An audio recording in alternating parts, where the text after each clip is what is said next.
brother, I want to ask you something. Are you a graduate? What is it? Between Obi Cubana and Ezeh, who is more richer? Okay. Ezeh. Yes. You are supposed to know now. Okay, in your mind, who is rich?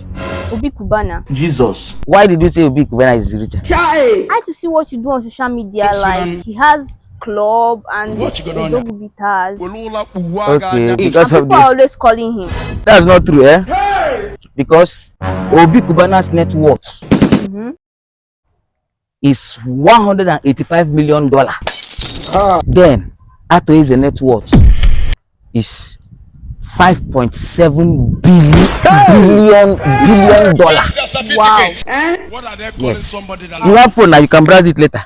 So, if you divide $5.7 billion by 185 million,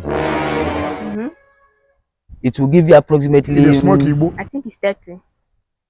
Yes, okay, your brain is still sharp. So now you will see, you will need like 30 pieces of Obi Cubana. Like they bring Obi Cubana here, Obi Cubana here, Obi Cubana here into 30 pieces to make one Ezeh.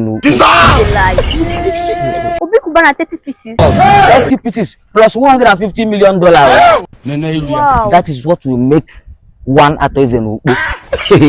Richest Igbo man. Cubana. 30 pieces, so not just 30 Obi Cubana, 30 pieces of it. Plus $150 million extra. But Ezeh is to show. After 1,000, he gives anybody you see, give 1 million. Give him 1 million. Give him 1 million. Wow. If you meet Ezeh, you are sure you will become a millionaire that day. Wow. Yeah. So no, thank you. Well, thank you.